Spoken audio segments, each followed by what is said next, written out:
오늘 제가 강의할 주제는 이렇게 잡았습니다. 부정선거를 대하는 우리의 태도가 어떻게 될 것이냐. 정권과 정부, 국가, 그리고 민주주의에 대하여라고 제목을 붙여봤습니다. 지금 부정선거를 다행히 우리가 싫어하는 민주당이 저질렀습니다. 그래서 부정선거를 저지른 사람과 우리가 싫어하는 사람과 딱 맞아요. 그래서 이 감정의 가치관의 혼란 없이 우리가 그러면 안 된다고 할 수 있습니다. 근데 만약에 우리가 좋아하는 정치 집단이 혹시 부정선거와 손을 잡는다. 그럼 어떻게 될까요? 혼란스럽게 됩니다. 예, 지금 뭐 비슷한 상황이 이제 연출되는 것도 있고, 이때 우리들의 자세는 어떻게 돼야 되는가? 이게 결정이 안 되면 매우 혼란스럽습니다. 그래서 이거 도대체 누구 편을 들어야 되는 건지, 이 사람들이 좋은 사람인지 나쁜 사람인지, 이제 거기에 대해서 한번 이야기를 해볼까 합니다. 먼저 어르신들 중에서는 6.25를 경험하신 분들도 계실 겁니다. 그 6.25 전쟁의 의미에 대해서 생각을 해봤는데요. 그 이제 한반도에 들어서게 되는 이 정부의 정치적 정체성을 두고 두 민족이 둘로 갈라져서 서로 싸우게 된 동족 상잔의 비극이었습니다. 그런데 이게 이제 우리의 목숨을 건 투쟁이었냐, 목숨을 건 전쟁이었냐 이렇게 생각을 하면, 물론 우리가 목숨 걸고 싸웠다 이렇게 얘기를 하시겠지만, 중요한 거는 우리가 졌어도 우리가 살아날 수 있습니다. 졌어도 우리 죽지 않고 지금까지 생존해 있을 수 있습니다. 그러면 우리가 지금 목숨을 구하기 위한 전쟁이었느냐? 그렇지 않을 수 있어요. 근데 중요한 건 뭐냐? 우리가 싸운 이유는 이 한반도, 우리가 그때 싸움을 이겼으니 지금 우리가 자유민주주의를 이렇게 만끽하고 있는데, 만약에 졌다면 어떤 일이 벌어졌을까요? 우리는 살아있을 수 있지만 어디에서 사냐 하면 공산 치하에서 이제 살게 됩니다. 그러니까 우리의 6.25 전쟁을 어떤 식으로 우리가 얘기할 수 있느냐? 이거는 우리의 목숨을 건 전쟁이라고 하기보다는 우리의 정치적인 정체성, 공산주의냐 아니면 자유민주주의냐, 자유를 우리가 누릴 것이냐, 그렇지 않은 곳에서 굴종하며 살 것이냐 하는 정체성을 둔, 그러니까 민주주의를 걸고 벌인 싸움이었다. 6.25 전쟁은 대한민국의 민주주의를 지켜낸 전쟁이다, 이렇게 생각하고 있습니다. 여러분들께서도 여기에 함께 동의해 주실 것으로 믿습니다. 자, 그런데 이제 그 6.25는 73년 전의 일이고, 지금 지난 5년과 지금의 5년, 앞으로 있을 5년을 한번 비교를 해본다면, 이 문재인 정권에서 윤석열 정권으로 바뀌었고, 친사회주의 정권, 또 좌파 정권에서 우파 정권, 자유민주주의 정권으로 이제 바뀌었다. 저는 이렇게 정의를 합니다. 여러분, 우리가 이제 보수주의, 또 진보주의, 진보, 보수 그러면 보수가 좀 고루해 보이고 고리타분해 보인다, 이렇게 생각하실 수 있습니다. 보수라는 게 지키는 거고, 진보는 좀 이렇게 진취적인 거고, 이렇게 생각을 해서 그러는데, 여러분, 보수 그럼 뭘 지킨다는 거잖아요. 그러니까 지키는 게 무엇을 지키는 것이냐를 생각하면 이 보수와 진보의 차이를 아주 굉장히 쉽게 이해할 수 있습니다. 보수는 지키는데 뭘 지키느냐? 자유를 지키는 겁니다. 예, 프랑스 혁명에서 우리 옛날에는 군주제였는데 왕이 집권을 했어요. 그런 봉건제였는데 그게 아니고 우리가 주인이야. 이래서 시민들이 일어나서 피를 흘린 사건이 바로 프랑스 혁명인데, 그때 얻은 자유, 인간의 자유를 우리가 지키겠다. 그게 보수주의입니다. 우리는 이거를 절대로 놓지 않을 거야. 그래서 자유라는 거, 우리가 하고 싶은 것을 남의 그 간섭을 받지 않고 할 수 있는 자유입니다. 그런 자유를 진보와 보수 그러면은 저 진보 아이들이 좀 그러는 것 같고, 보수는 야 너희 하면 안 돼 이럴 것 같지만 정반대란 말씀입니다. 자유를 지킨다는 것이 보수고, 그럼 진보는 뭐냐? 이 보수는 자유를 만끽하도록 놔줘야 된다는 그런 생각에서 이 규제를 없앱니다. 그래서 기업들에게 자유로운 이 기업 활동을 하게 해요. 그러면 무슨 일이 벌어지냐? 힘이 있는 사람이 이겨요. 시장에서 힘이 있는 사람들이 이깁니다. 그러니까 이제 독과점 있는 사람들이 이기고 재벌이 이기고 그래요. 그러면 이 뒤에 있는 자유론자들은, 이 자유론자가 아니고 진보라는 사람들은 뭐냐면, 이 자유를 지키는 보수주의보다 한 발 앞서 나가겠다. 그러니까 진보죠. 한 발 더 앞서 나가겠다. 그건 뭐냐? 똑같이 자유만을 존중했더니 힘이 없는 사람이 뒤로 쳐져요. 유색인종, 어린이, 여성, 빈곤층 이런 사람들이 뒤에 쳐져요. 그러니까 우리는 너희들 보수보다 한 발짝 앞에 나가서 그 뒤에 있는 사람들에 대해서 이렇게 좀 앞으로 오라고 급진적인 그런 정책을 좀 펴겠다. 그거는 뭐냐면 이제 정부가 커져야 됩니다. 정부가 커서 이것저것 간섭을 하고, 야 재벌 너희들은 어디까지 가지마 하고 줄을 그어놓고 이런 작업들을 해야 돼요. 그러니까 당연히 그런 간섭을 하기 위해서 이 정부가 커집니다.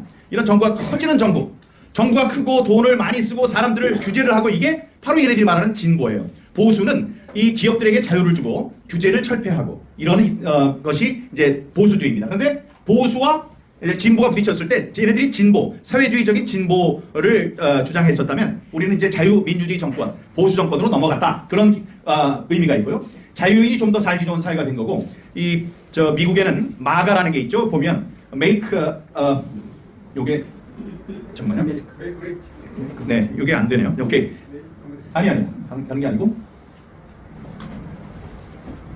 잠깐만요. 이게 어디로 막 저걸 만지고 계십니까? 아니에요. 아니, 아니죠. 앞으로. 이게 왜 뒤로 갔어요? 지났다. 예. 네. 예, 맞습니다. 아이고, 이게 급해가지고 2번 누르면 2번이 막 가네요.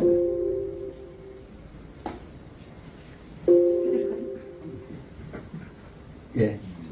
됐지요? 이겁니다. 아니, 전에. 예. 예.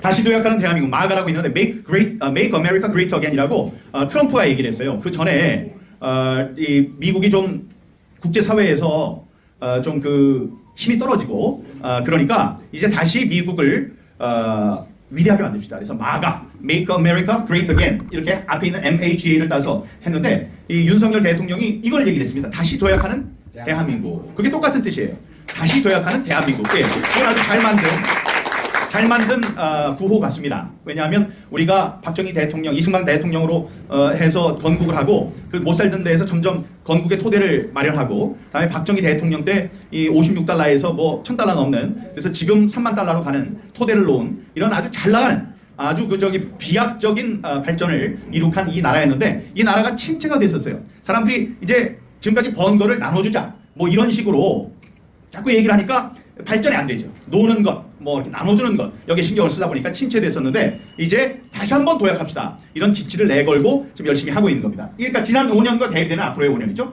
자, 그래서 우리가 지향하는 앞으로 가야 한다고 생각하는 그 자유로운 민주주의에 더 가깝게 간 것이 지금 윤석열 정부의 탄생에 줄 수 있는 우리 의미라고 이렇게 생각합니다. 자, 그런데 보세요.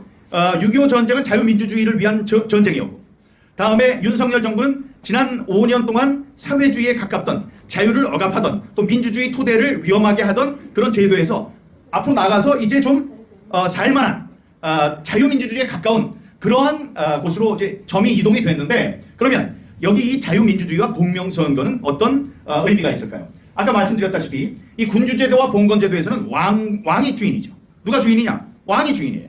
왕이 죽으라면 죽어야 되고 가지 못해 그럼 가지 못하고요. 가두면 가둬야 되고 뭐 연좌제를 하면 연좌제도 해야 되고 이게 이제 그 밑에 있는 국민들의 마음이 마음대로 살 수 없었고 그런 자유가 보장되지 않았고 결국은 왕의 마음대로 살아야 되는 그런 시대였습니다. 그런데 자유민주주의 제도는 국민이 주인이에요. 민주주의가 뭐냐면 국민이 주인인 주의 정치 이념 이런 뜻이거든요. 국민이 주인인 주의 정치 이념이고 공산주의는 함께 공동 생산을 해서 같이 먹고 살자는 주의 뭐 이렇게 되는 거예요. 그런 것 같이 자유민주주의 제도는 국민이 주인이 되는 이 사회 제도를 자유민주주의 제도라고 하죠.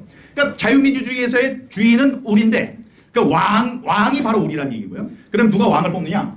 뭐 대통령을 왕과 등치시킬 수는 없겠습니다만 그렇게 만약에 얘기를 한다면 자유주의에서의 왕은 주민이 뽑는 겁니다. 바로 우리가 뽑는 거예요. 우리가 왕인데 한 사람 한 사람 다 가서 다스릴 수가 없으니까 우리가 여기서 뽑아가지고 우리의 누가 똑똑하다 그렇게 해서 뽑는 사람이 나가서 4년이나 오늘 미국 같은 경우에는 4년, 연임이 되면 8년, 한국은 5년 동안 나라를 대표해서 정책을 세울 수 있는 그런 이제 역할을 주어진 거죠. 그게 이제 대표적으로 나온 것이 헌법 1조 2항입니다.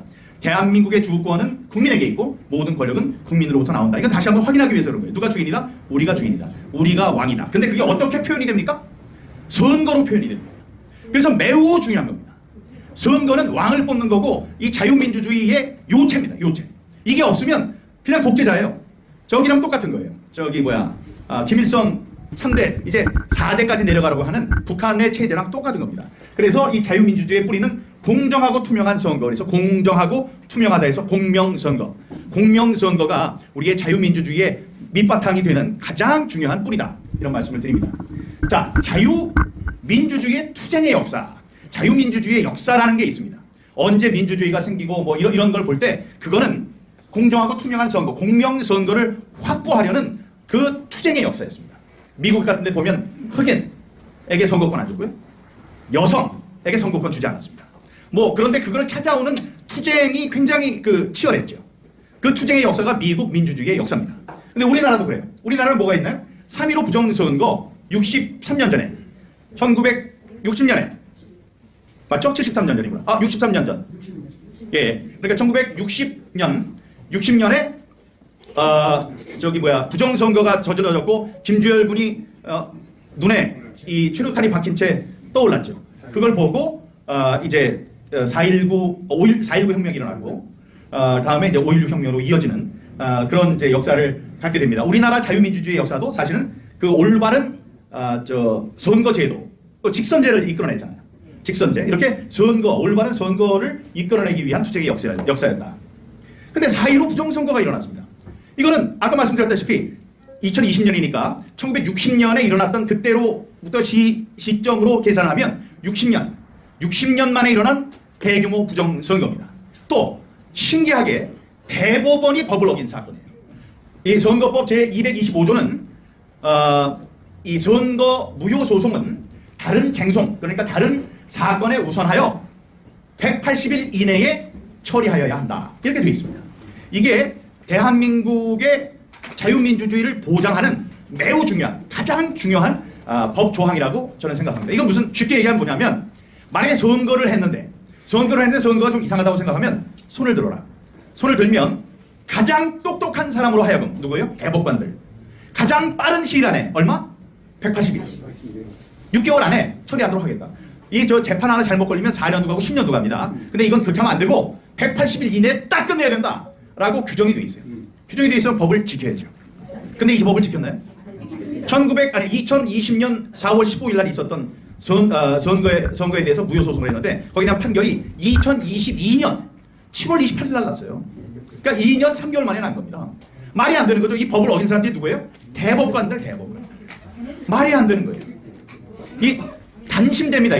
이거는 이제 선거가 잘못됐다고 그래서 우리가 무슨 재판을 요구하면 일반 법원, 다음에 고등법원, 다음에 대법원, 그래서 억울하지 않게 3번의 재판을 받을 수 있는 권리가 있습니다.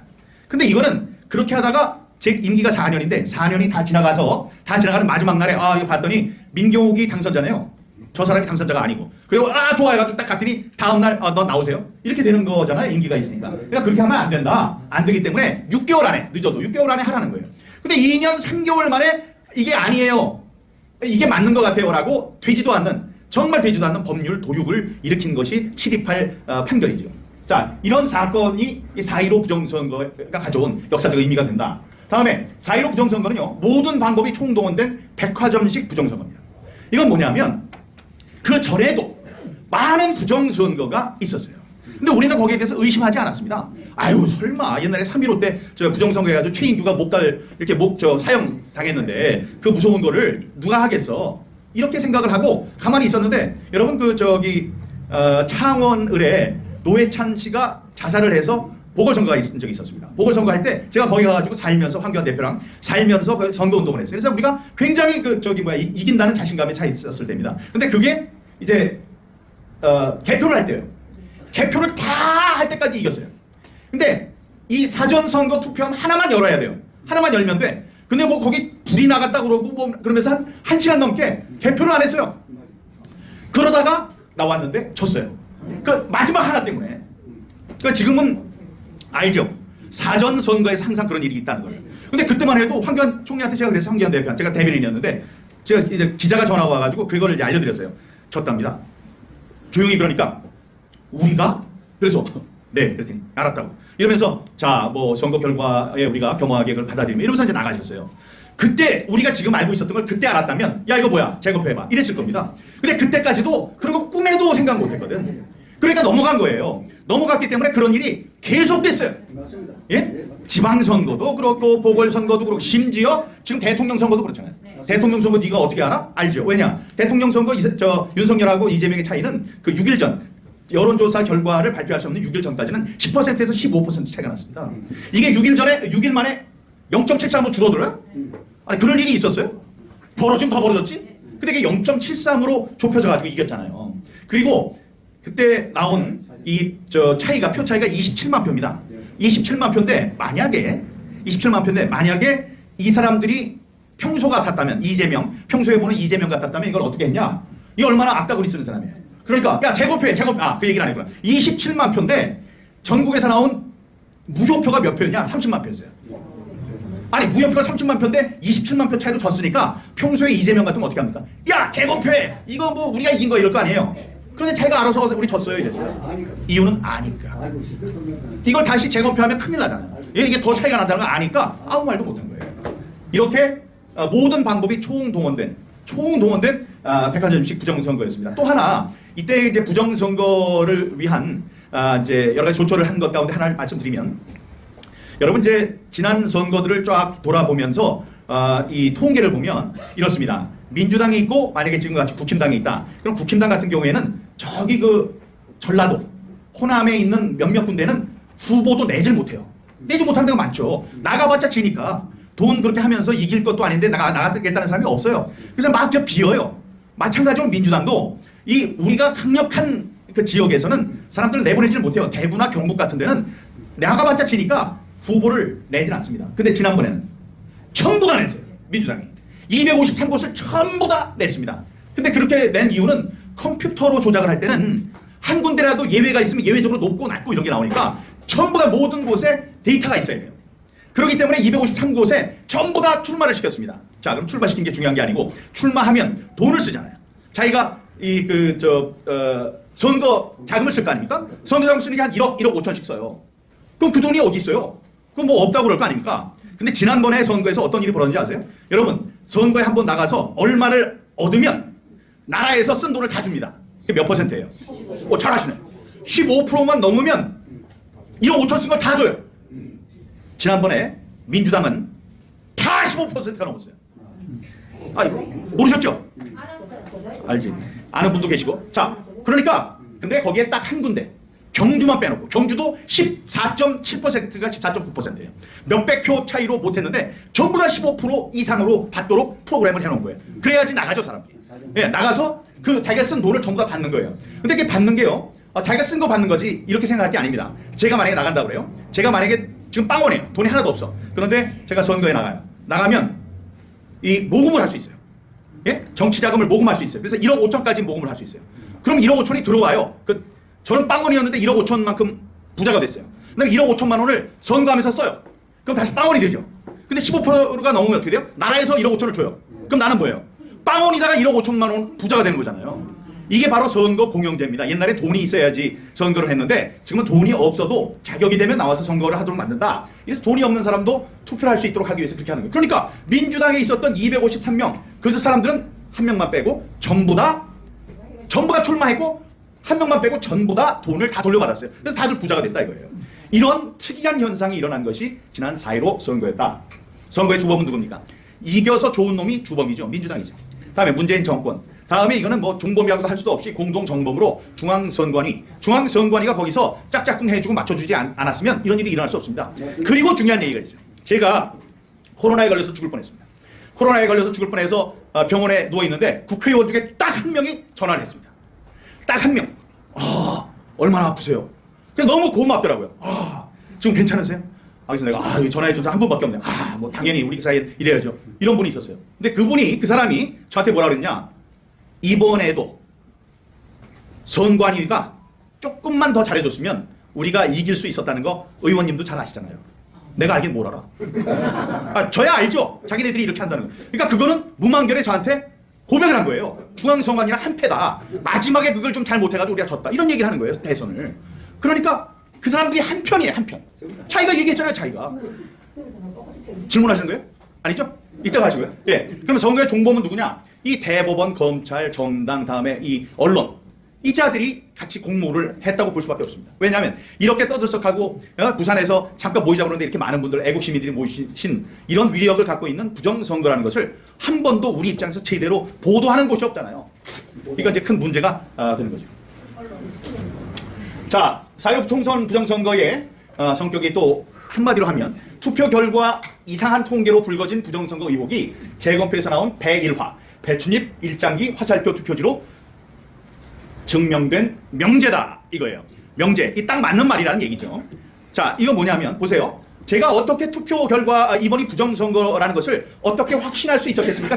바로 아침에 4월 16일 아침에 보고 이거 부정선거야 라고 제가 확신할 수 있는 근거가 뭐겠어요? 제가 어디서 뭘 들여다본 게 아니에요. 선관위에서 발표한 선거 결과 데이터를 보니까 어떻게 나왔느냐? 여러분, 제 지역구에 3명이 나왔어요. 3명이 나왔는데 제가 당일 투표에서 3,000표를 이겼습니다. 당일 투표는 이만큼이고 사전 투표는 이만큼이에요. 자, 생각해보세요. 여기서 이만큼에서 3,000표를 이겼으면 여기서 얼마를 이겨야 됩니까? 반이라고 하면 1,500표를 이겨야죠. 아니 이게 정상 아니에요. 당일 투표 이만큼인데 여기서 3,000표를 이겼으니까 요만큼에선 1,500표를 이기는 게 맞는데 결과는 어떻게 나왔냐? 여기에서 제가 3,000표를 이겼는데 요따만한 데에서 6,000표를 제가 이겨요. 6,000표를 줬어요. 아니 그건 좀 이상하잖아요? 아니 당연히 이상하죠. 아니 똑같은 주민이 똑같은 곳에서 살고 똑같은 곳에서 4년 동안 제가 무슨 짓을 했는지 다 보고 텔레비전도 보고 그런 사람들인데 어떻게 여기서 3,000표를 이겼는데 여기는 완전히 뭐 빨갱이들이에요? 6,000표를 지는 일이 벌어지느냐고요. 근데 저는 그때까지만 해도 질 수도 있지 이렇게 생각했습니다. 근데 그러면 사전선거에서 내가 어떻게 졌나 하고 요걸 들여다봤더니 어떤 일이 벌어졌느냐? 사전선거에서도 관내 사전선거가 있고 관외 사전선거가 있습니다. 관내 사전선거가 이만큼 많고 관내 사전선거는 요만큼이에요. 관내 사전선거는 뭐냐면 나 투표하는 날 놀러 갈 거야. 이런 사람들이 관내 사전선거고 관외 사전선거는 군인들이에요. 군인. 자, 그러니까 당연히 놀러 갈라 해서 이 많은 지역에서 이렇게 투표하는 사람들이 많고 출장을 갔다거나 다른 지역에 있는 군인들의 수는 적을 거 아닙니까? 그런데 이제 그러면 내가 얻은 사전 투표의 총합이 있는데 총합에서 이 두 개의 비율을 비교해봤어요. 몇 대 몇인가를 비교해봤어요. 봤더니 요쪽 사전 관내 투표를 100이라고 하면 제 거요. 군인들이 찍은 건 39예요. 100대 39. 그건 하나도 이상할 게 없습니다. 100대 1이 돼도 되고 100대 90이 돼도 돼요. 근데 어떻게 우연하게 100대 39가 됐습니다. 그래서 그런가 보다 그러면서 옆에 있는 민주당 당선자의 분포를 봤습니다. 그랬더니 그 친구가 사전 관내 선거를 100이라고 할 때 사전 관내 선거가 똑같이 39예요. 100대 39, 100대 39. 이거는 좀 이상한 거예요. 왜냐면 그렇게 딱 맞추려고 해도 맞추기가 힘들거든요. 저 군대 가냐 너는 하지 말고 거기는 해. 당신은 하고 해 하지 마라. 이렇게 맞추려고 해도 안 되는 거예요. 근데 이제 세 번째 이정민 후보가 나왔는데 세 번째는 이게 관내 선거가 100이라고 할 때 관내 선거가 이 사람도 39예요. 100대 39, 100대 39, 100대 39. 어떤 사람은 그거 뭐 성향이 똑같아야 되는 게 아니야. 그래도 계산상에 그렇게 나오더라도 실제로는 한 100대 40, 100대 38, 100대 뭐 39 이렇게 나와야 되는 거예요. 그게 100대 39, 100대 39, 100대 39 똑같이 나오면 이게 어떤 확률이냐? 이 박성현 교수님이라고 서울대 통계학과 최고의 교수님이 계십니다. 그분께서 말씀하셨어요. 이거는 두 가지 경우 중에 하나다. 하나님께서 만드시지 않았으면 100% 조작이다. 이렇게 얘기했어요. 그거는 100% 조작이라는 얘기입니다. 왜냐? 아니 하나님이 얼마나 바쁘신데 거기 와서 그 일을 하시겠어요. 그것만 봐도 알죠. 그건 100% 조작이었던 겁니다. 그런 것을 보고 야 이거 좀 이상해. 이 통계가 얘네들이 나온 통계가 이상해. 이렇게 나왔을 리가 없어. 그러니까 까보자 이랬어요. 자 이제 봐요. 투표 결과 이상한 통계가 나왔죠. 통계를 보다 보니까 이거 부정선거 같아 하고 의혹이 생겼잖아요. 그래서 어떻게 했냐면 내가 내 돈 내고 이렇게 뭐 변호사들 비춰가지고 재검표를 하자 그랬어요. 근데 재검표를 6개월 안에 해야 되는 거를 1년 2개월만 했어요. 그 말이 안 되는 거죠. 그것도 왜 기다립니까? 그거를 왜 기다려? 빨리 해야지. 부정선거가 아니라면 문재인 정권 안에서 딱 해가지고 까봐. 야 아니잖아. 민경욱이 바보 같은 놈아. 이래야지 정상이 아닙니까? 근데 그거를 1년 2개월 동안 끌고 이러다가 할 수 없이 했어요. 그때 나온 게 뭐예요? 아니 막 쏟아져 나왔잖아요. 천장의 일장기 투표지, 배춧잎 투표지, 화살표 투표지 이런 것이 막 쏟아져 나왔어요. 그건 뭐예요? 실물로 증명이 된 거예요. 진짜로 이게 진짜로 있네 이런 게 하고 증명이 된 거다. 그러니까 이상한 게 있을 거야. 이러고선 그 가지고 떠든 게 아니고 가만히 있다가 뭐 이상한 게 나오니까 이게 뭐야 이런 것도 아니고 아주 처음부터 야 이거는 이상해. 까봐. 통계가 이상해. 까봐. 이래서 그걸 까봤더니 정말로 이상한 게 물증으로 나타난 물증으로 증명된 명제예요. 그러니까 4.15는 뭐다? 부정선거다. 이 말씀입니다. 자, 그런데 우리가 뭐를 하고 있죠? 우리가 지금까지 어떻게 했죠? 4.15는 부정선거라고 정말 힘차게 외치면서 싸웠습니다. 여기 회장님께서도 서울까지 오셔가지고 저를 만나고 그 정말 뭐 아까 가슴이 뭉클했는데 이렇게 싸우는 동지들 위해서 눈물도 흘려주시고 이런 이제 분이에요. 그래서 제가 어떻게 규정 짓느냐. 4.15 부정선거를 진상규명을 위한 우리의 투쟁은 훼손된 자유민주주의의 회복을 위한 제2의 6.25 전쟁이다. 저는 그렇게 생각하는데 여러분 어떻게 생각하십니까? 맞습니다. 여러분, 인천 상륙작전이 있었습니다. 인천 상륙작전은 조수간만의 차이가 10m. 제가 인천에 살죠. 10m가 되는 곳이에요. 거기에서 거기를 상륙작전의 포인트로 삼았습니다. 누가? 메가드 장군이. 그때 성공의 확률이 5,000분의 1이었다고 합니다. 네? 이게 어떻게 돼야 될지 모르기 때문에 그건 굉장히 위험하다 그랬어요. 근데 5,000분의 1인데 성공했습니까? 성공했죠. 그래서 낙동강 전선 여기만 지금 자유민주주의였던 이걸 다 허물어 가지고 저기 저 압록강까지 갈 수가 있었죠. 그건 세계 전사에 남는 대단한 승전입니다. 자, 그게 1차 인천 상륙작전이었다면, 자, 우리는 이 4.15 부정선거의 진상을 밝혀서 이게 잘못됐다는 걸 온 세상에 알리는 제 2차 인천 상륙작전에도 성공해야 한다. 그리고 참 재밌는 것이 지금 제 지역구에 인천 상륙작전 기념비가 있습니다. 네, 바로 거기에서 인천 상륙작전이 일어난 곳이에요. 그런 곳이고, 갑을병정 계면연이죠? 아니, 그것을 봐. 그때가, 욱. 이게 어떻게 되더라? 예. 무슨, 지지난해 20년이 무슨 경자년이죠. 예. 경자년입니다. 경자년. 그런데 60년 3.15 부정선거가 있었을 때도 경자년이에요. 근데 2020년이 경자년이었어요. 그 경자가 제 이름에 있는 경자예요. 그래서 저는 이 부정선거를 밝히라는 운명을 지고 태어났다 저는 이렇게 생각합니다. 시카고 갱단에서 이제 유명한 자기네들이 쓰는 금언이 있습니다. 좋은 얘기죠. 무슨 얘기냐면 이렇게 돼 있어요. Once is happenstance, twice is coincidence, three times is enemy action. 뭐냐? 한 번 일어나면 우연이에요. 두 번 똑같은 일이 일어나면 우연의 일치. 근데 세 번이나 일어나서 이거는 적의 행동이다. 적의 공격이다. 이런다는 거예요. 그러니까 어떤 친구가 자기 갱단인데 누가 갑자기 교통사고로 죽었어요. 아니 어떻게 하다 교통사고로 죽냐? 갱단이 그럴 수 있어요. 근데 며칠 있다가 또 한 명이 죽어 그러면 또 죽었어. 이상하네. 이거 그냥 우연의 일치네. 근데 한 명이 또 죽어 이러면 야 총 들고 나가. 이거는 적군이 다른 갱단이 우리를 공격한 거야. 이런다는 거예요. 그런데 우리는 그런 게 어떻게 나타났습니까? 아까 0.39 세 번 나온 거는 제가 말씀드렸고 이 36대 63 보실까요? 네. 그것도 아시잖아요. 사전선거에서 이거 전부 다 사전선거에서 있는 일입니다. 사전선거에서 이 사람들이 이 인구가 가장 밀집되어 있는 곳이 서울, 경기, 인천. 서울이 1,100만, 경기가 한 1,300만, 인천이 300만이에요. 그러니까 전체 인구의 과반이 그 좁은 수도권에 살고 있습니다. 그 수도권에 살고 있는 거기를 집중적으로 공격을 했습니다. 왜냐? 다른 곳은 대구나 광주는 대구에서 열심히 한다고 해서 광주 사람이 당선될 수 없어요. 맞습니다. 다음에 광주에서 부정선거 안 한다고 대구 사람이 당선되지 않아요. 그러니까 거기는 손을 덜 대요. 덜 대고 경기, 인천, 서울, 경기, 인천만 너무 세게 하고요. 그래서 여기서 국힘당이 옛날에 미래통합당이죠. 미래통합당하고 민주당 후보들이 얻은 표를 전부 다 합쳐본 거예요. 서울에서 민주당이 얻은 표 전부, 미래통합당이 얻은 표 전부를 비교해봤더니 63대 36이에요. 인천에서 똑같이 해봤더니 거기도 63대 36. 경기도 봤더니 63대 36. 세 번이 계속되면 뭐라고요? 적의 공격이다. 이건 손을 탄 거라는 얘기예요. 하나도 이상한데 두 개가 딱 똑같았어. 근데 세 개까지 똑같아? 이러면 이거는 누군가가 조작한 것이다. 아까 말씀드렸다시피 하나님이 하신 게 아니면 무조건 조작이다. 이런 일이 이제 벌어진 겁니다. 그런데요, 여러분, 이 현상이 신기하게도 이번에 또 다시 나타났어요. 엄청난 우연인데 국힘당의 전당대회 투표 행태가 좀 이상하게 됐습니다. 5초 동안 투표인 수에 나타난 특이점이라고 하는데 이게 이제 어떻게 된 거냐면 우리가 처음부터 부정선거의 원흉이 중앙선관위니까 중앙선관위의 선거 과정을 위탁하지 마라. 너희들이 해야지. 민주당도 안 하고 있다. 민주당도 안 해요. 민주당은 자기네들이 해요. 선관위에 이걸 맡기질 않습니다.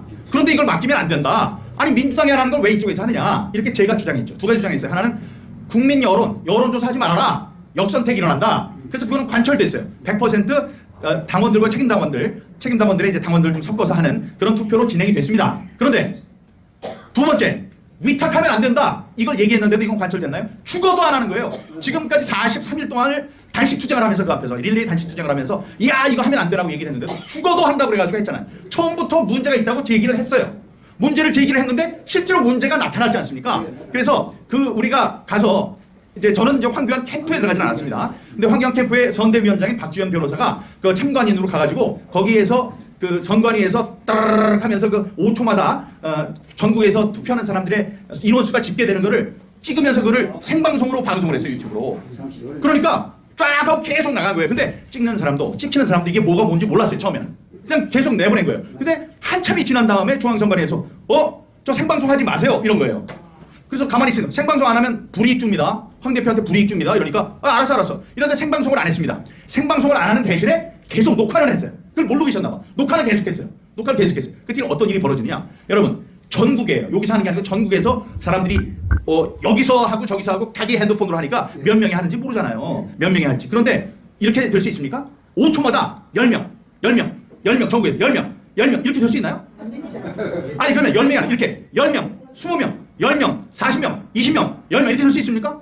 안 되죠. 그거는. 아니 숫자가 0만 있어요? 0, 1, 2, 3, 4, 5, 6, 7, 8, 9가 있는데 그런데 어떤 일이 벌어졌는지 지금까지는 얘기만 들으셨을 텐데 직접 보세요. 어떤 일이 벌어졌나? 이걸 눌러주세요. 잠깐만. 요거 11시 얘기했어요.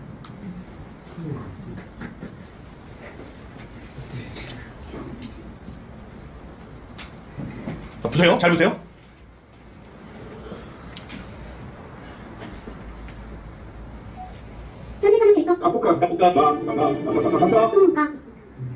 자, 처음에는 이거 봐요. 5, 3, 9, 8, 7 이렇게 막 변하죠. 이거 1000명이 되기 전에 이래요. 4, 1 이렇게 이렇습니다. 여기 이제 보면 5초 간격으로 보이는 거예요. 여기 9, 5 이렇게 됩니다. 해봐. 3이 3번 나왔고 7이 4번 나왔고 1이 5번 나왔고 8이 4번 나왔고 이렇게 하다가 8이 5번 나왔고 5가 10명씩만 증가하네. 10명씩.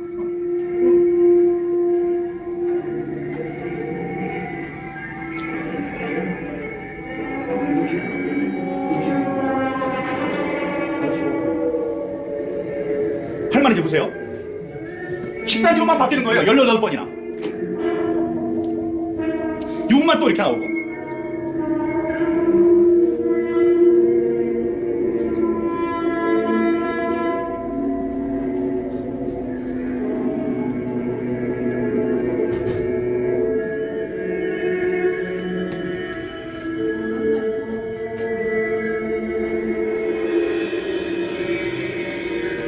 구가 바뀌질 않아요. 끝에가 69회나 나옵니다. 10의 배수로만 나가는 거예요. 전국적으로 5초마다. 말이 안 되죠 이거.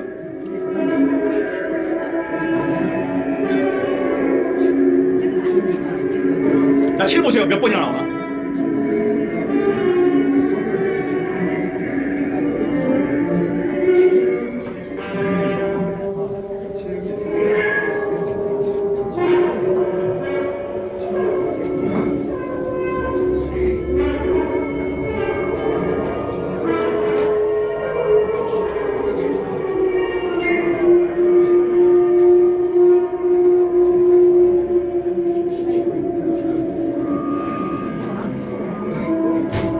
번이나 또 나옵니다.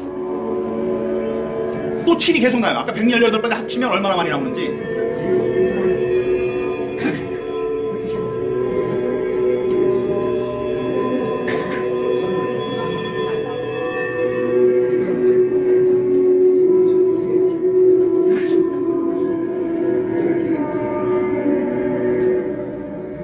끝은 변하지 않죠. 수십 번이 바뀌어도.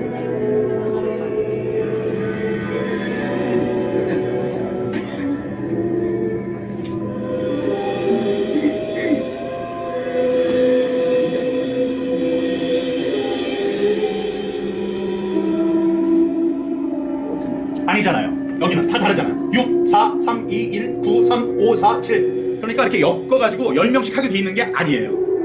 시스템 설정이 10명 단위로 된 게 아니에요. 근데 앞에만 그렇게 나왔던 거예요. 첫 번째, 보안 상황이니까 말할 수 없다.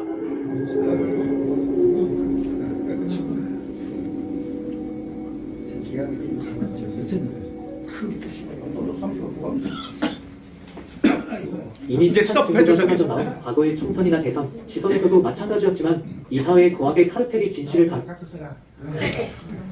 이제 아까 그리로 돌아가면 118번이나 7이 계속 나옵니다. 그러니까 10의 배수. 10의 배수. 10명, 20명, 30명. 이게 118번씩 계속된다는 거예요. 아니 어떻게 5초마다 투표하는 사람의 숫자가 딱 10의 배수로만 나올 수 있습니까? 118번 동안. 이거 누가 봐도 잘못된 거죠. 누가 봐도 잘못된 거예요. 그리고 우리가 제기하는 이 문제는 비교적 간단합니다. 이걸 설명해달라는 거예요. 쉽게 질문을 했으니까 쉽게 하면 돼요. 아 이거는 이래 이렇게 돼서 그런 거야 라고 얘기를 해야 돼요. 그리고 그것도 빨리 대답해야 됩니다. 안 그러면 가만히 있으면 이걸 어떻게 거짓말을 해야 되지? 이런 걸로 보이니까 쉬운 질문에 대한 쉬운 답을 해야 된다. 왜 그래야 되느냐? 자 보세요. 왜 이 전당대회 특이 현상을 우리가 그냥 지나칠 수 없느냐? 그건 이겁니다. 문제를 제기한 사람이 위금숙, 장영후, 맹주성. 위금숙 박사, 교수, 장영후 대표, 다음에 맹주성 박사, 교수입니다. 이 세 분은 컴퓨터 프로그램의 권위자들이에요. 이분들이 첫날 얘기를 한 거예요. 첫날. 이거 이상해요 하고 첫날 얘기를 했어요. 아까 그 문제를 제기한 거예요. 이 사람들은 뭐다? 권위자들이다. 그러니까 귀를 기울여야 돼요. 지나가던 사람 저거 이상한데요? 이래도 들여다봐야 되는데 그게 아니고 한국에서 컴퓨터 프로그램이라면 최고로 잘하는 사람들 중에 이 위금숙이라는 분은 뭐냐면 옛날 주소 있었죠 우리가 그냥 주소. 근데 그게 지금은 바뀌었지 않습니까? 예, 무슨 뭐 어디 무슨 가 몇 번 이렇게 바뀌었잖아요. 그걸 만든 사람이에요. 그 사람이 문제를 제기하는 거예요. 그러면 귀를 기울여야지. 다음에 황교안 후보에 대해서 이런 사람이 있어요. 아니 황교안 후보가 문제 제기하지 않겠다고 서약서 쓰지 않았냐. 그러니까 이거 문제 제기하면 안 돼. 왜 그 사람 그래? 이런 사람이 있습니다. 이런 내용은 뭐예요? 서버 감정 등 선관위의 집계 과정에 문제를 제기하지 않겠다. 이거는 뭐예요? 이 사인을 안 하면 후보자가 안 돼요. 후보자 안 시켜줘. 그러니까 사인을 하는 거예요. 하지만 이거는 뭐냐면 내가 이번에 학교에서 시험을 보는데 시험에서 100점을 못 맞으면 손목을 자르겠습니다. 라고 자기 서약서를 써요. 신체 포기 각서를 써. 그게 유효합니까? 법칙에서 유효하지 않아요. 그거 똑같은 거예요. 아니 자유민주주의 국가는 선거로 존속을 하는데 선거를 한 다음에 잘못이 있는지 없는지를 검증하겠다고 그러는 건 못하게 한다? 그런 서약서를 써라? 이거는 법률에 맞지 않기 때문에 무효입니다. 그러니까 황교안이 왜 그런 얘기를 해놓고선 지금 문제 제기를 하느냐라고 욕하는 사람이 있으면 얘기를 해드리세요. 예? 그리고 아까 말씀드렸다시피 비교적 간단한 문제 제기예요. 왜 첫날 이 ARS 핸드폰 모바일 투표할 때 첫날 모바일 투표할 때 5초간 투표한 전국 유권자의 총합의 수가 10의 배수로 계속 118번씩 늘어났느냐 반복됐느냐 그 얘기를 해주면 돼요. 아까 같이 우리는 10개가 넘으면 다 10개로 하기로 했다든가 헛소리지만 그렇게 얘기를 하면 또 우리는 다시 검증을 하면 되는 거죠. 그렇게 하면 되고 빨리 해야 한다. 신속한 해명이 필요하다. 황교안 대표의 의중에 대해서 이제 비판의 목소리가 있는 것을 제가 듣고 있습니다. 이런 거예요. 왜 경선 과정에서 부정선거 얘기 한마디도 안 하고 결국에 경선에서 치니까 이거 경선 잘못됐어요 라고 욕을 하느냐. 이거는 제가 그 뜻을 잘 알고 있다고 생각합니다. 황교안 대표께서는 자신이 더 훌륭한 성적으로 당대표에 당선되기를 바랐고 그런 꿈이 있었기 때문에 부정선거 얘기를 하면 날 싫어하는 사람들이 있을 수 있다. 그러니 이 얘기를 하지 않고 다음에 이긴 다음에 자기가 당대표가 되면 이제 부정선거를 파헤치겠다. 아마 이런 꿈이 있었을 겁니다. 예? 그러다가 이제 이게 안 된 거예요. 안 됐다고 그러면 부정선거를 말씀하시던 분이 분명히 자기 생각할 때 부정선거인데 이거를 입 닫고 있을 수는 없지 않습니까? 그러니까 황 대표의 의중은 이런 것을 저는 확신하고 있고 저는 저의 추정이 맞다고 생각합니다. 네. 자, 여러분, 재밌는 현상이 하나 있어요. 지금부터 이제 여러분들이 상상의 나래를 펴는 거예요. 상상하시는 겁니다. 여러분들이 민주당원이에요. 아니면 여러분이 지금 이재명이에요. 생각해보세요. 내 측근이 5명이 지금 자살을 하고 고민정까지 나 나가라고 그런다고 판단이 안 선다고 그러고 좀 생각해보세요. 내가 선거에서 졌고 다음에 이런 상황을 잘 상상을 하세요. 이재명이라고 생각하십시오. 자, 이재명이 죽게 생겼죠 지금. 그래서 민주당의 지지율도 떨어지죠. 그럼 이때 해야 되는 건 뭡니까? 사표가 나가야 돼. 그게 제일 좋지만 사표를 안 내려면 이 국힘당에 무슨 일이 일어나기를 바라야죠. 큰 일이 일어나기를 바라야 되잖아요. 예? 자, 근데 무슨 일이 일어났습니까? 아니 여당의 전당대회에서 새로운 당대표가 뽑혔는데 당대표를 뽑는 경선 과정이 이상하다는 의혹이 제기됐어요. 그것도 강력한 후보 중에 한 사람이었던 황교안 대표와 그를 추종하는 사람들, 그를 지지하는 사람들로부터. 그러면 내가 이재명이라고 했어요. 그러면 어떻게 해야 돼요? 야! 저 지금 물고 들어줘. 논평 쓰고 성명하고 난리를 쳐. 저 분명히 보니까 내가 생각해도 부정이야. 막 이러면서 난리를 쳐야 될 거 아닙니까? 난리를 쳐야죠. 그런데 한마디도 안 해요. 아니 정화 위복이 될 수 있는데 아니 어떻게 부대변인의 논평 한 줄도 안 나왔어요. 왜? 이거 부정선거 건드리면 큰일 나죠. 아니 부정선거? 너희들이 부정선거 얘기해? 한번 뒤져볼까? 이래서 4.15 부정선거 나가고 막 이렇게 될까봐 한마디도 못하는 거예요. 지금 얘네들이 이 엄청난 상황에서 한마디도 못한다는 것은 4.15 때 자기네들이 부정선거를 저질렀다는 것을 자인하는 겁니다. 네. 아니 자기가 살기 위해서 없는 죄도 막 만들어가지고 난리를 쳐야 될 텐데 지금 내가 볼 때는 민주당에서 볼 때는 뭐 저런 일이 있었어? 이렇게 해서 야! 이 나쁜 놈들 김기현 나가 뭐 너 나가 저게 맞아 막 이렇게 난리를 쳐야 되는데 아무도 얘기를 안 하잖아요. 아무도 한마디도 안 나오잖아요. 이거는 뭐예요? 부정선거 저게 뭐야 얘기를 꺼내면 4.15 넘어가가지고 자기네들의 큰 과학이 밝혀지니까 이거는 금기어예요. 금기어. 이러니까 이거는 4.15는 부정선거가 확실하다는 증거 자백이 될 수밖에 없다. 이런 말씀입니다. 과거에도 한 번 있었어요. 이런 일은. 이준석이 성상납을 했다고 나왔었죠. 이준석 이게 언제 나왔냐면 대선 때 나왔습니다. 이것도 마찬가지예요. 대선 때 상대방 후보의 그러니까 상대 당의 대표가 성상납을 하다가 검찰 조사를 받았다는 뭐 그 증언들이 나왔잖아요. 그러면 당연히 난리를 폈어야죠. 한 얘기를 안 했고 한 명 얘기한 게 이재명의 대변인이 뭐라 했냐면 오히려 이준석의 편을 들었어요. 이준석을 한 번만 쓰고 용도 폐기할 것이냐. 너희들 젊은 사람 계속 써야지. 왜 이 사람을 버리려고 그래? 이랬다고. 이거는 완전히 반대 얘기거든요. 왜 이랬을까요? 왜? 이재기 있어요. 난방열사 했답니다. 네? 난방열사. 그러니까 난방열사도 그렇지만 이 사람이 계속 있어야지. 이준석이가 계속 있어야지 자기네들이 원하는 일을 해준다. 이준석의 얘기는 이제 길지만 짧게 해드린다면 이준석이 성상납을 받은 거는 박근혜 대통령 임기 초기입니다. 근데 초기인데 성상납을 받는 조건이 뭐였냐면 대통령이 여기 와서 자기네 회사 부스에 와서 이렇게 한번 이렇게 돌아보는 거 이거 좀 해달라고 해서 이렇게 돈을 주고 성상납을 한 거예요. 그랬는데 정말로 대통령이 오셨어요. 그래서 거기를 봤어요. 자, 그래서 그건 어떻게 돼요? 성공한 로비가 된 거예요. 성공한 로비가 됐어요. 근데 이제 이 성공한 로비를 했던 이자가 큰 사기꾼이에요. 그래서 뭐 돈을 엄청나게 뭐 21억인가를 뭐 몇십억을 해 먹어서 이 사람이 9년형을 받고 깜빵에 들어갔어요. 깜빵에 들어가는 그 일을 조사하다가 보니까 거기에 뭐가 나오냐면 그런 게 나오는 거예요. 이준석 성상납을 했고 뭐 아니 뭐 박근혜 대통령이 그 부스에 왔고 이런 얘기가 나오는 거예요. 근데 그걸 조사할 수 있나요? 아니 이준석 네가 뭐라고 그랬길래 대통령이 거기 오셨어? 그러면 검사가 대통령 불러야 되잖아요. 이준석 부르고 일로 와봐. 대통령 오세요. 어떻게 가셨어? 이런 그 대통령 임기 초기에 그걸 물을 수 있습니까? 아무도 못하죠. 그러니까 그냥 놔둔 거예요. 그거는 이준석과 그냥 묻어놓은 거예요. 그리고 이놈 잘못한 것만 가서 벌을 받게 한 거죠. 근데 대통령님은 이놈이 뭐 어떻게든지 알 수 없대. 아무것도 알 수 없어요. 지금 저 조사가 안 됐으니까. 하지만 자 그렇게 했던 것이 조사한 게 뭐 400페이지인가 하는 조서가 있었다는 거죠. 검찰 조서. 검찰 조서가 있었는데 이 검찰 조서가 누구한테 넘어가느냐? 국민일보 기자한테 넘어갑니다. 국민일보 기자가 보니까 국민일보 기자도 그걸 못 써. 너무나 큰 사건이기 때문에. 그냥 다른 거 몇 개 특종을 딱 뽑아가지고 자기가 쓰고 이 400페이지 되는 이 조사 보고서를 누구한테 주느냐? 그 기자가 민주당 출입하고 있었어요. 민주당한테 갖다 준 거예요. 그럼 민주당에서 해결할 수 있나 하고. 근데 민주당도 못하는 대신에 뭘 했냐면 이준석이 성상납을 받았네. 이래서 이거를 우리가 너의 죄를 알고 여기부터는 이제 저의 이제 추측이에요. 근데 저는 기자도 했고 청와대에도 있었고 국회도 있었기 때문에 그거를 저렇게 추론할 수 있어요. 그거를 갖다가 너 당신 이런 걸 내가 알고 있어 라고 민주당에서 노골적인 방법이 아니고 툭 던지면서 얘기를 해줬을 수 있어요. 그러면서 이준석이 당대표가 되는 걸 도와줬을 수 있습니다. 왜 이런 말씀을 드리느냐? 이준석의 태도는 어땠냐? 문재인 보면 무조건 90도 이상이에요. 90도 이상. 윤석열 할 분은 이러고 있고 윤석열이 인사를 하는데 이렇게 봤던 이놈이 90도 인사, 폴더 인사예요. 폴더 인사. 다음에 친한 게 송영길하고 친하고 이래요. 네? 다음에 문재인 이재명 욕하는 걸 하나도 보질 못했어요. 그러니까 이게 간첩질을 해야 돼. 네? 이쪽에서 간첩질을 해야지 자기네 당에 위로해요. 그러니까 자르려고 그러니까 자르지 말라고 그런 거예요. 이런 일이 있었다. 네? 다음에 여권에 얼마나 여성단체가 많습니까? 여성 인권단체가 많아요. 그거는 여성 인권단체가 난리를 쳐야죠. 당연한 거 아니에요? 아니 어떻게 정당에 있는 대표가 말이야 성상납을 받고 그러냐고 난리를 쳐야죠. 난리를 치면 뭐 보도도 하고 그랬는데 보도도 안 나와. 찔끔찔끔 나와. 다음에 여성단체는 아무도 얘기를 안 했어요. 거기에 대해서. 이상하지 않습니까? 이상하면 뭔가 사달이 있는 거예요. 대선 기간에 이준석을 더 활용하려고. 이준석은 뭐라 그랬어요? 윤석열이 대통령이 되면 난 지구를 떠나겠다. 이런 얘기를 한 놈이니까 계속 그 자리에 남겨놔야지.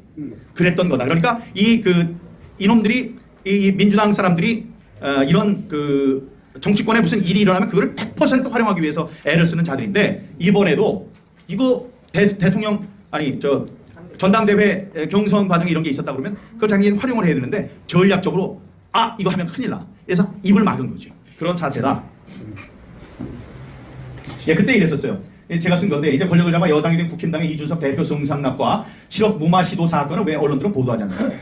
민주당이 가만히 있는 게 더 코미디다. 너희 둘은 대체 무슨 관계냐라고 내가 물었습니다. 그거 이상한 거죠. 남의 당의 대표. 그것도 전쟁이죠, 전쟁. 대선이면. 대선에서 이기고 지는 거에 따라서 사람이 죽고 살고 그래요. 만약에 이재명이 당선이 됐다. 그러면 그 측근에 있는 놈들 다 보호를 해줘가지고 지금 이런 일 5명 자기네 스스로 자결한 일이 없었겠죠. 검찰에 나가서 그랬다고? 검찰에서 무슨 수사 한 번 했는데 무슨 그래요. 이 가서 심정이 압박이 있는 거지. 야, 이 큰일 났다. 그리고 그랬잖아요. 측근들 인성교육을 잘 시키라고. 측근들이 와서 측근들이 뭐야 다 조폭들도 있고 그런 거지. 그 자들이 와가지고 너 마랑 죽여 뭐 이러니까 그걸 유서에다 쓴 거 아닙니까? 측근들 인성교육을 잘 시키라. 에? 그런 다음에 이재명 때문에 죽은 거예요. 이렇게 이게 죽고 사는 일이 되기 때문에 이 잡아가지고 별짓을 다 해야 되는데 지금 그렇게 하고 있지 않다. 그럴 때는 그 이유를 살펴야 된다. 자기네들이 부정선거의 주범이기 때문에 이번에 있는 이 사건에 대해서는 이런 방법 얘기할 수가 없다. 여러분, 제가 가장 두려워하고 여러분들도 가장 두려워해야 하는 시나리오는 바로 이것입니다. 여당이 우리 당이 선관위와 손을 잡고 부정선거를 한다. 이거는 너무나 힘든 거예요. 지금 이런 부정선거보다도 뭐 이상한 여당이 그런 건지 중앙선관위가 그랬는지 모르지만 5가 계속 나오고 777이 계속 나오는 사건, 요거에 대해서 우리들이 마음을 못 잡아. 어떤 분들은 야 그래도 우리 당에서 있는 건데 괜히 우리의 아픈 점 이런 거를 바깥에 내보이고 그럴 필요 없잖아. 그렇게 되면 내부 총질이 되잖아. 이런 생각을 하실 수 있기 때문에 그래요. 그리고 야 황교안은 왜 그래? 그렇게 안 봤는데 왜 내부 총질이야? 뭐 부정선거에 대해서 아무 말도 안 하다가 말이야. 경선에서 지니까 그거 자기가 진 선거는 잘못됐다고 그러고 그게 맞아? 이렇게 하는 것. 그러니까 어떻게 해야 되는지 잘 모르겠다 이런 분들이 계시는데 거기에 대해서 답을 내드립니다. 이런 거 있어요. 제가 이제 그 아까 같은 이야기를 쓰고 뭐 유튜브도 올리고 뭐 페이스북에도 올리고 그러면 이렇게 썼어요. 이번 총선에서 민주당 너희들 맛 좀 봐라. 이거 아니 맛 좀 봐라가 뭐냐면 이제 우리가 정권을 잡았으니까 우리가 마음대로 총선 선거를 가지고 한번 주물러 볼 테니 너희들 한번 이번에 죽어봐. 이런 농담을 쓴 거예요. 그런데도 저는 웃지를 못하겠더라. 왜냐? 그렇게 되는 거는 악마에게 영혼을 파는 일과 똑같기 때문에 그렇습니다. 악마에게 영혼을 파는 일과 똑같다. 악마에게 영혼을 팔면 좋을 때 다시 돌려받을 수 있느냐? 끝이에요. 하나만 받고 나머지는 그냥 지옥으로 끌려 내려가야 되는 거예요. 그렇기 때문에 그런 건데 그건 이제 제가 비유적으로 얘기를 한 거고요. 어떻게 하면 되느냐? 이렇게 생각하십시오. 여러분, 얘네들이 부정선거를 막 했으니까 이번에는 중앙선거인원들 다 오라고 그래가지고 야 너희들 아는 거 전부 다 해가지고 이번에 우리가 되도록 만들어. 이렇게 해야지 이기겠다라고 생각을 하시겠지만 아니에요. 어떻게 하면 되느냐? 민주당하고 선관위가 부정선거를 못하도록 막기만 하면 돼요. 지난번에 우리가 져서 진 게 아니에요. 이긴 거를 걔네들이 돌려놓은 거거든. 근데 이번에 못하도록만 하면, 그래서 공명선거를 할 수 있도록만 하면 우리는 이긴다. 네? 왜냐하면 어차피 부정선거였다는 것이 드러날 수밖에 없어요. 이유가 뭐냐? 자, 이번에 한번 봅시다. 이번에도 민주당이 255곳을 모두 공천하는지 한번 보자고요. 왜냐하면 거기는 1억 5천 쓰는데 1억 5천을 돌려줘야 되거든. 그게 지금 정권이 바뀌었는데 가능한지 한번 보자고요. 그리고 아까 말씀드렸다시피 253곳 중에 경주 하나 빼놓고 252곳에서 15% 이상을 모두 득표해서 1억 5천만 원씩을 돌려받는지 한번 보자고요. 이번에 그렇게 안 되지. 못하게 해야지. 그리고 모든 지역에서 민주당 후보들이 사전선거에서 항상 이겼어요. 이번에도 그렇게 되는지 보자고요. 아니지. 만약 이걸 막아야 되는 거예요. 이거를. 다음에 경기, 서울, 인천 사전선거에서 또 63대 36이 나오는지 보자고요. 3번 계속되면 적의 공격이에요. 적의 공격을 막으면 이런 일이 안 나오지. 3명이 출마하는 제 지역구 인천 연수를 해서 또 100대 39, 100대 39, 100대 39 이런 게 또 나오는지 보자고요. 나올 수가 없죠. 나오면 부정선거이기 때문에 그래요. 자, 이게 안 나오면 뭐예요? 지난 선거가 뭐였다? 부정선거였다. 이번에는 우리가 막아서 부정선거 안 되게 하면 된다. 그러면 이긴다. 여러분. 우리가 붙잡아야 할 것이 무엇입니까? 여러분들 그것 때문에 고민스러워서 모셨을 겁니다. 도대체 앞으로 어떻게 해야 되는 거야? 누구 얘기를 들어야 되고 지금 윤석열 만세 해가지고 그 사람들이 어떻게 하든지 그냥 민주당 때려잡으면 되는 거고 아니면 뭐야 어떻게 해야 돼? 지금 당을 새로 챙겨야 돼. 창당을 해야 돼. 분당을 해야 돼. 이렇게 황교안 대표 계속 밀고 나가야 돼. 아니면 이런 여러 가지 생각 중에 답답해서 저를 부르셨을 거예요. 그래서 제가 달려왔는데 우리가 붙잡아야 할 것은 자유민주주의입니다. 자유민주주의예요. 그 바탕인 공정하고 투명한 선거. 그거를 우리가 그것만 잡으면 돼요. 그거를 위해서 우리가 해야 되는 게 3가지가 있는데 1. 사전투표를 없애야 돼요. 네. 두 번째, 전자개표기를 없애야 돼요. 세 번째, QR코드를 없애야 됩니다. 이 3가지만 없애면 됩니다. 오늘 어르신이 저랑 같이 이제 이야기를 하면서 오시면서 이런 말씀을 하셨어요. 지금 그 뭐죠? 무슨 화폐? 가상화폐, 뭐 블록체인을 이용하면은 이제 이 오류의 가능성이 없으니까 그걸로 하면 된다라고 말씀하셨어요. 자, 제가 질문 드릴게요. 블록체인이 뭔지 누가 알아요? 만약에 맞는다고 그래, 이게 다 맞는 거라 그래. 검증을 우리가 도대체 어떻게 할 거예요? 그래서 어려운 거예요. 자, 우리나라보다 훨씬이라기보다는 우리나라에 못지 않은 선진국들이 있습니다. 제가 불러볼게요. 캐나다, 일본, 독일, 대만, 프랑스, 오스트리아. 이 사람 여기에 공통점이 뭘까요? 수개표. 수개표를 합니다. 수개표를 아날로그를 해요. 아날로그를 하는 게 뭐냐면요. 대만에서는 세 사람이 앉아 있어요. 그래서 대만에서는 투표를 하잖아요. 그럼 투표하면 한 번도 움직이질 않아요. 사람들이 이걸 보고 있지. 이걸 만지질 않아요. 다음에 이걸 떼요. 사람들 다 이렇게 있어요. 그럼 여기 앉아가지고 하나 딱 뽑아요. 뽑아가지고 자 민경욱. 그럼 여기 민경욱하고 불러요. 그럼 이 옆에 있는 사람이 민경욱이가 보고 보여줘요. 여러분들한테 민경욱이라는 게 이렇게. 세 번째 사람은 딱 보고 여기다가 민경욱에다가 정자를 써요. 다음에 또 나오면 이 사람은 딱 보고 민경욱. 그럼 이 사람이 돌려서 또 봐요. 그럼 이 사람은 가가지고 또 민경욱 아이들 이렇게 써요. 이건 뭐예요? 완전히 아날로그예요. 아니 이거보다 더 정확한 게 어디 있어요? 이렇게 많은 사람들이 보는데 이걸 하나도 움직이잖아.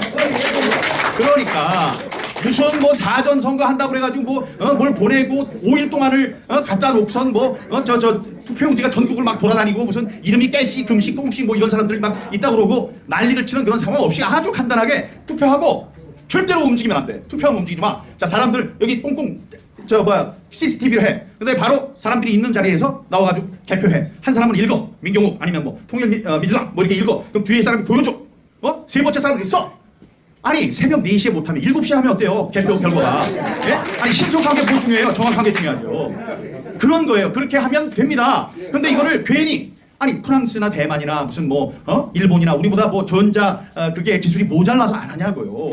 어느 거는 아날로그로 해야 될 게 있고 어느 거는 디지털로 해야 되는 게 있는 거예요. 이거는 다 우리가 하나하나 우리의 맨눈으로 확인을 해서 우리의 신성한 참 정권을 확인하는 것이 좋다. 이게 정답이다. 이런 말씀 드리는 겁니다.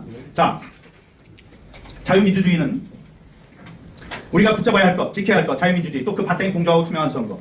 자유민주주의는 우리만 살다가 죽는 게 아니에요. 우리의 대대손손, 손자, 손녀, 증손자, 고손자 이런 사람들이 대한민국에서 살아갈 수 있도록 이 민주주의 제도를 우리가 잘 갖고 해야 됩니다. 지켜야 돼요. 그런 대한민국이 천년을 살아가야 할 이데올로기입니다. 그렇기 때문에 지켜야 되고 자유민주주의라는 그 체제는 어느 특정 정권, 문재인 정권 혹은 윤석열 정권 이런 정권보다도 더 큰 개념이다. 그렇기 때문에 이승만 정권이 있었는데 이승만 정권이 부정선거를 했다고 해서 이승만 대통령을 내쫓았잖아요. 근데 다시 오시게 하면 됐는데 여기서 돌아가시지 못했어요. 물론 유엔은 가져왔나? 네, 가져왔지만 그런 일이 벌어진 거예요. 그거는 뭐를 증명하느냐? 자유민주주의의 원칙인 이 공명선거는 한 정권보다도 더 크다. 그런 것을 그때 이제 증명한 것이 아니겠습니까? 만약에 특정 정권이 어느 정권이 됐든 특정 정권이 불이한 부정선거를 공모한 것으로 드러난다면 그러니까 뭐 시켜가지고 하고 우리가 지난 정권에서 민주당 할 수 없이 그랬는데 이번에 이제 걱정하지 마세요. 저희들이 다 알아서 해줄게요. 이번에 선관위에 와가지고 걱정하지 마세요. 우리가 다 해줄게. 뭐 이런다 그래서 감사합니다. 이러면 안 돼요. 너 일로 와봐. 너 뭐라 그랬어? 너 죽었어. 일로 와. 엎드려. 이래가지고 이 사람들한테 맞는 인적 청산을 해야 된다는 겁니다. 그래서 만약에 특정 정권이 불이한 부정선거를 공모한 것으로 드러났다는 게 아니에요. 지금 문제 제기를 우리가 했습니다. 그러면 우리는 좌우 정권을 막론하고 그에 맞서서 싸워야 됩니다.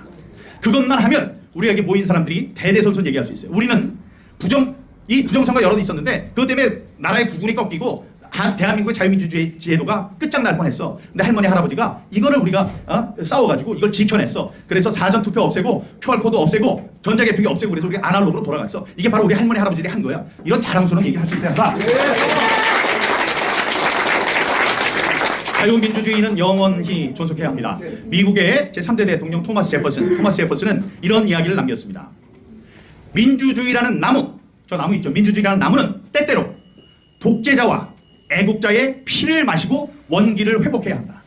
그러니까 오랫동안 물을 안 주면 이렇게 시들어가요. 그런데 물을 마시듯이 독재자가 있으면 우리가 일어나가지고 처단을 해야죠. 그 독재자의 피가 흘러. 그러면 그거 맞고 다시 자유민주주의가 일어나요. 근데 독재주의가 너무 강해. 그래서 안 돼. 그러면 그게 계속 굴종하는 게 아니고 애국자들이 와가지고 막 맞박으로 막 깨고 그래가지고 피가 팍팍 나요. 그래서 막 쓰러지고 죽기도 하고 그래. 김주열 군이 죽었듯이. 그런 사람들이 있어야지 그 피를 마시고 다시 죽으려고 했던 민주주의의 나무가 자란다. 가만히 세게 쳐주세요. 민주주의는 연약한 겁니다. 이게 가만히 놔둬도 쫙 크는 나무가 아니에요. 그냥 이렇게 쓰러지려고 그러고 그러면 다시 이렇게 서야 돼요. 쓰러지려고 그러면 다시 이렇게 서야 되는데 거기 은유적으로 얘기한 것이 애국자와 독재자의 피값으로 사는 것이 자유민주주의다 이런 말씀이고요. 다음에 불의가 제도가 될 때 저항은 국민의 의무가 된다. 그러니까 이거는 굉장히 무서운 이야기예요. 이건 한국이 아니고 미국에 관한 얘기인데 이거는 무엇과 관련이 되어 있느냐? 총기 소지를 자유화해야 한다. 우리 얘네 미국에서는 그러잖아요. 총기를 갖는 게 자유잖아요. 이게 보장이 되어 있잖아요. 보장해야 한다. 총기 소유를 보장해야 된다. 총기 소유의 자유를 보장해야 된다. 이건 무슨 얘기냐면은 우리가 맞는 일을 안 했어요. 그러니까 우리가 보기에 맞지 않는 일을 무슨 보안관이나 이런 사람들이 하고 있어. 그 다음에 총을 들고 와가지고 야 너 뭐 이거 이렇게 해 하고 불의를 강요한다면 자기가 있는 총으로 쏴서 죽여라. 그런 그런 저항권과 관련된 얘기입니다. 그러니까 가만히 때려 죽는다고 아파 이런 게 아니고 그때 이거 아닌데 너 나 때렸어 이 새끼 한번 죽어봐 이래가지고 싸워야 된다. 그런 저항은 국민의 의무가 된다 이 말씀이에요. 지금 어느 정권이 됐던 부정선거와 관련해서 이상한 짓을 저지르려고 한다. 우리 정권은 그런 일이 없기를 바랍니다. 그리고 이번에 있었던 의혹도 빠른 시일 안에 굉장히 간명하게 성명이 되기를 바랍니다. 그렇게 되면 좋은데 그게 안 된다? 그럼 우리 저항할 것이다. 싸워야 될 것이다. 이 말씀입니다. 여러분들은 민주주의가 위기에 처할 때 피 흘릴 그런 태세가 되어 있으십니까? 네. 감사합니다.